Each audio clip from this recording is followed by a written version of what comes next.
Sahabat tani, kelebihan dari pupuk organik padat adalah selain dapat menyediakan unsur hara buat tanaman kita, juga dapat memperbaiki sifat tanah, baik perbaikan secara fisik, kimia, dan juga biologinya.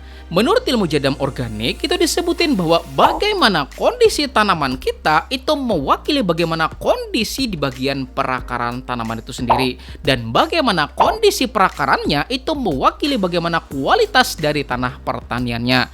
Dan sejatinya, ketika kita tuh dapat mengembalikan lagi apa yang kita budidayakan dari tanah pertanian kita, maka tentu kesuburan tanahnya bakal terus terjaga. Dan yang kita kembalikan itu contohnya adalah sisa tanaman yang sudah tidak lagi produktif atau bagian tanaman yang terbuang karena buahnya sudah kita lakukan proses pemanenan. Nah, seandainya bagian sisa ini tuh kita fermentasikan, maka tentu bakal jadi kompos yang bakal jadi pupuk organik padat yang bermanfaat buat tanah pertanian kita. Cuma masalahnya banyak yang ngeluh gitu loh soal butuh tempat buat kita bikin ya enggak.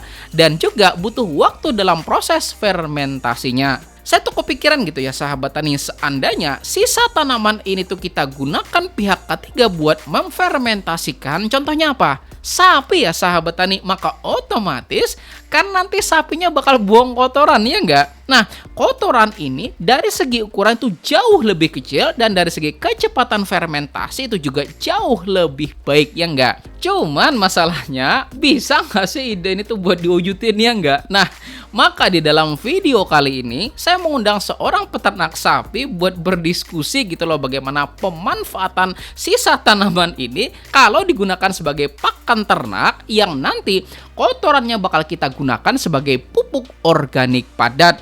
Dan sebelum videonya kita mulai, seperti biasa, mari kita intro terlebih dahulu. Bim!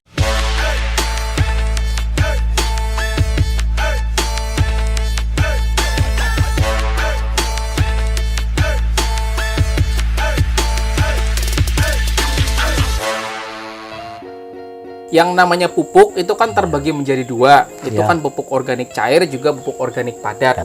Nah, pupuk organik padat itu sendiri kan dibuat dari entah itu kotoran hewan misalnya, kemudian sisa-sisa sayuran yang nggak kemakan, buah-buahan, sampai dengan sisa-sisa tanaman itu sendiri Pak ya. Iya. Saya kepikiran, di daerah Kalimantan sendiri kalau petani itu kan habis manen tanamannya, entah itu padi misalnya, kemudian kacang panjang, jagung, dan lainnya, itu kan tanamannya dibiarin gitu aja sampai tanamannya itu rusak di lahan kayak gitu Pak. Saya kepikiran kalau seandainya itu tuh dikonversi, maksudnya kan dikasih makan ke ternak dulu, kemudian ternak itu menghasilkan kotoran, justru kotoran itu lebih cepat difermentasi oleh bakteri jadi nutrisi atau pupuk organik padat buat tanaman kayak gitu Pak. Ya. Nah, salah satunya ternak itu kan sapi Pak ya, seperti yang Bapak udah sering budidayakan kan seperti itu. Pertanyaan saya, sapi itu pilih-pilih nggak kalau dia mau makan? Contohnya sisa-sisa kayak jagung kayak gitu, dia langsung bisa makan atau butuh penyesuaian dulu atau kayak gimana? Rata-rata langsung. Oh, rata-rata langsung. Rata-rata langsung. Berarti nggak ada menyesuaikan makan kan? Contohnya kayak gini Pak ya. Misalnya nih orang Jawa kayak gitu ke Kalimantan dengan nasi yang perah itu kan bakal menyesuaikan diri dulu nih, sama orang Kalimantan juga ke Jawa kan nasinya pulen-pulen kan bakal menyesuaikan dulu. Kalau sapi nggak ya gitu berarti? Saya kira enggak. Berarti bisa ya, berarti dikasih makan yang sisa-sisa tanaman tersebut kita kasih makan, kemudian sapinya tuh nggak ada protes kayak gitu, ada perubahan makanan nggak ya? Enggak. Oke. Nah, cuman kayak gini kan masalahnya, ketika misalnya saya nanam tanaman, misalnya anggaplah tanaman itu 4.000 apa 6.000 tanaman kan, misalnya otomatis ketika selesai dipanen, ya pasti kan bakal tersedia 4.000 sampai 6.000 tanaman kan, dan saya kira kan nggak mungkin kita kasih makan semua langsung saat itu kan ke sapi ya, sapinya kan otomatis mesti banyak kan. Ya. Memungkinkan nggak kalau itu dicicil Pak, kita ngasih makannya? Ya, memungkinkan, itu harusnya kan ya dicicil. Misalnya hari ini sekian ikat, besok lagi sekian ikat, nanti beberapa waktu kan akan habis. Nanti misalnya ada sisa bisa digunakan. Cuman lagi. Gini Pak, ketika kita cicil itu kan otomatis nggak hijau lagi dong, berarti kering kan, dia masih tetap mau makan yang kering-keringan kayak gitu. Ya, awal-awalnya cari yang hijau dulu. Enggak, malah yang agak kering Oh, yang gitu. kering dulu. Ya, jadi yang masih hijau-hijau ditinggal. Nanti kan misalnya sekian hari lagi kan yang hijau-hijau tadi kan akan kering. Nanti kalau sudah yang hijau habis semua, masih ada yang kering. Yang kering itu malah dijadikan makanan untuk waktu siang atau apa begitu. Jadi berarti kita nggak perlu takut ya sebetulnya dengan ketersediaan, anggaplah 6.000 batang jagung kayak gitu kan, kita bisa nyicil pelan-pelan kan, Iya, anggaplah pelan-pelan, misalnya ya. sekali ngasih 10 dulu kan, kemudian bisa. selanjutnya 10 lagi sampai stok makanan itu habis kayak gitu kan. Cuman kayak gini pertanyaan saya, ada tempat khusus nggak buat menyimpan batang-batang jagung itu sendiri supaya kualitasnya itu nggak berkurang kayak gitu, Pak? Ada. Mm-mm. Jadi di rata-rata di tempat di atas sapi dibuatkan panggung begitu. Di atas sapi kayak gimana tuh maksudnya? Ya, seperti ini. Di atas Contoh kandang ya. sapi? Ya, di atas Oh. kandang sapi. Ah, Ya dia ini kandang, kemudian ini kasih sapi, di atasnya di sini kan ada panggungnya untuk tempat itu makanan. Oh, tempat makannya. Cadangan yang kering-kering itu. Jadi sewaktu-waktu nanti tinggal ambil begitu. Kira-kira nih lebih efektif mana misalnya? Kan anggap waktu dulu kan saya kuliah di Jogja dulu kan memang kita pernah diajarin cara pembuatan pakan ternak. Cuman memang masalahnya karena saya nggak begitu hobi ternak jadi nggak begitu mempelajari kayak gitu kan. Iya. Nah, kan ada tuh yang namanya pakan fermentasi, Pak ya. Pakan fermentasi ya. contohnya kan kayak fermentasi jerami misalnya kan. jerami. Kira-kira nih lebih disukai mana pakan yang tadi kan langsung jagung tadi langsung hijauan kayak gitu kan kita langsung kasih ke sapinya itu sendiri, atau jagung yang udah kering kayak gitu kita kasih ke sapi, atau pakan fermentasi, Pak? Kalau awalnya itu biasa-biasa, terus akan diberikan fermentasi itu apa namanya? Ya masih dipelajari dulu. Ya, dikit-dikit. Oh, bertahap berarti? Iya, bertahap begitu. Nanti kalau sekaligus ini nggak mau dia. Nggak mau ya? Jadi harus latihan lah dulu. Oh, dikit-dikit ini, nanti lama-lama mau. Berarti di awal-awal kita kasih pakan seger-segeran kayak gitu Iya. dulu, mungkin dicicil pelan-pelan pakan Iya. fermentasi gitu ya. Begitu. Kalau boleh saya tahu, kira-kira Pak Suratman sendiri pernah nggak ngasih makan fermentasi ke sapinya sendiri? Kalau saya sendiri ya jarang. Ya pernah tapi jarang.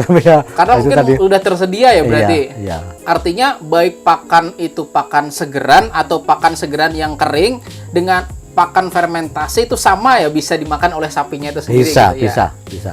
Nah, Ya. kemudian nih Pak, kan di Kalimantan Selatan, terutama di Kabupaten Hulu Sungai Tengah yang di sini Pak, ini kan jarang banget peternak sapi gitu Pak ya. Sedangkan saya kira Pak Suratman sendiri kan udah lama kan beternak sapi, tapi boleh tahu nggak Pak, awal mula kok beternak sapi itu kayak gimana sih awal mulanya gitu Pak? Kapan sih mulainya itu?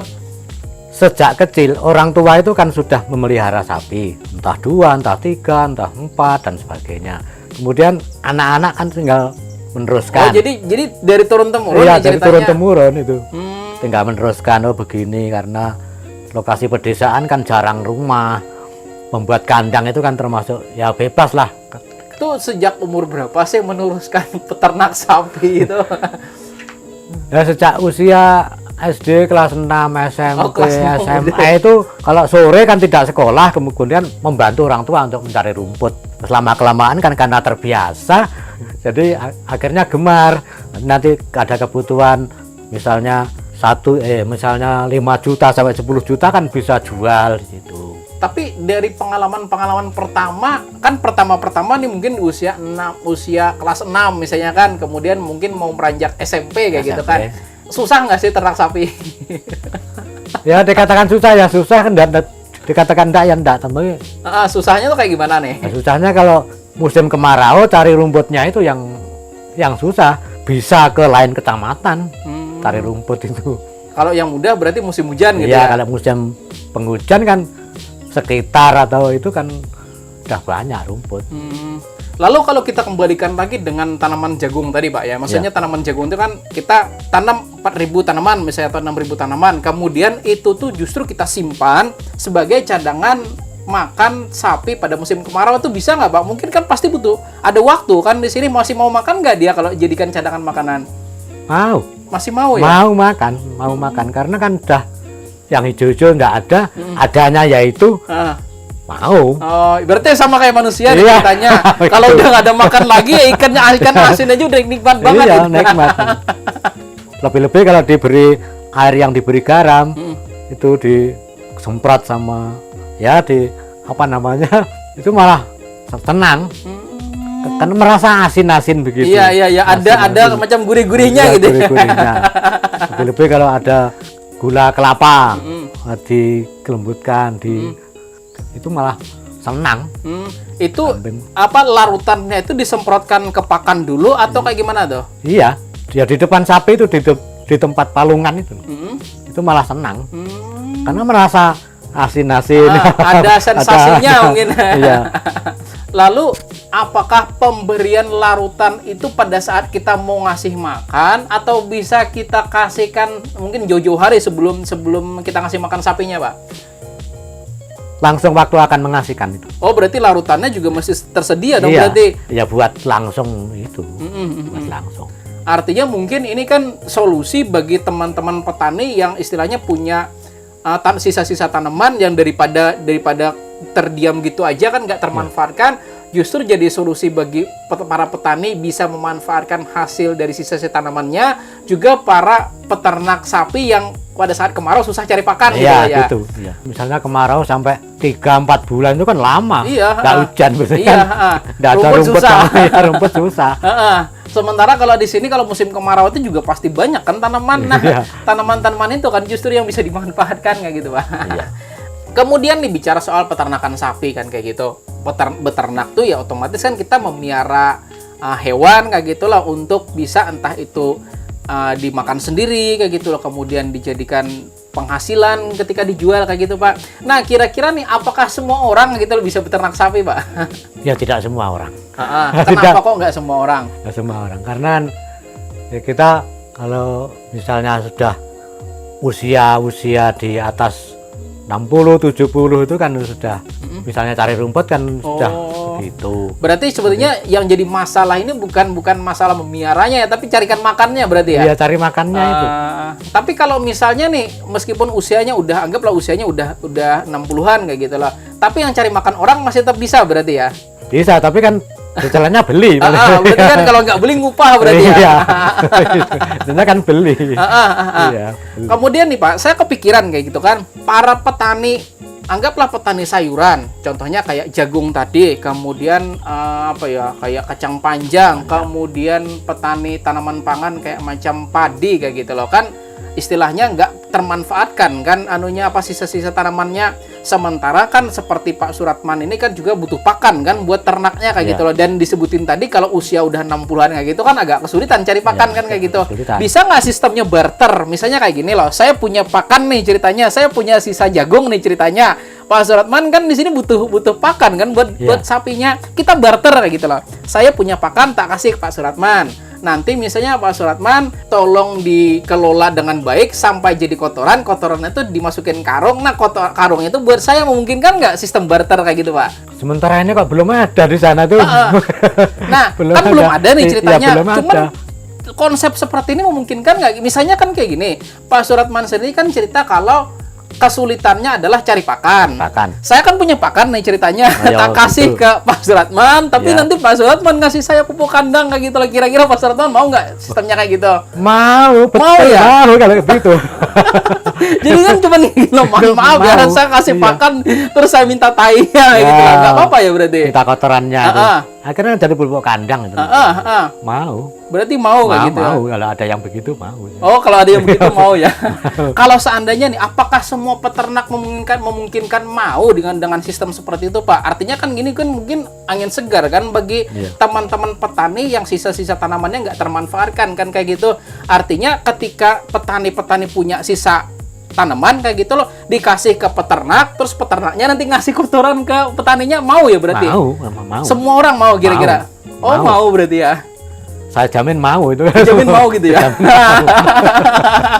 Nah, luar biasa ya sahabat tani. Jamin dijamin mau. Artinya bagi Anda semuanya di sini yang ternyata misalnya punya sisa tanaman yang nggak termanfaatkan, ya kenapa enggak kayak gitu loh, kasihkan ke seperti Pak Suratman. Ini nanti kan kita barteran janjian gitu loh. Kita nanti minta kotoran sapinya kayak gitu loh. Dan itu dijamin 100% mau tanpa ada imbalan lain-lain kayak gitu. Maksudnya kan kita barter, ini terus harus mesti kasih duit enggak ya? Berarti memang benar-benar murni barter kayak gitu ya. Betul. Oke. Wah, luar biasa. Mau. Artinya dari sini sahabat tani semuanya, mulai saat ini kalau memang ternyata Anda punya sisa tanaman, tolong cari orang seperti beliau ini ya sahabat semuanya. Jadi jadikan mitra sehingga ketika ada sisa tanaman kasihkan ke beliau, nanti beliau yang ngasihkan ngasihkan kotorannya buat kita untuk jadikan nutrisi bagi tanaman kita semuanya kayak gitu ya. Nah, mungkin di akhir sesi podcast kita kali ini Pak, sesi tanya jawab atau sesi wawancara kita di sini, ada nggak sesuatu yang ingin Pak Suratman sampaikan kepada para petani yang mohon maaf misalnya sisa tanamannya belum kemakan belum kemakan, yang mohon maaf sisa tanamannya belum termanfaatkan dengan baik kayak gitu Pak, ada nggak kira-kira sesuatu yang ingin disampaikan kepada sahabat semuanya kayak gitu Pak? Menurut pengalaman saya, misalnya tanaman jagung, terus daunnya kan untuk sapi, terus kulitnya jagung juga untuk sapi, kulitnya kan otomatis nanti kering.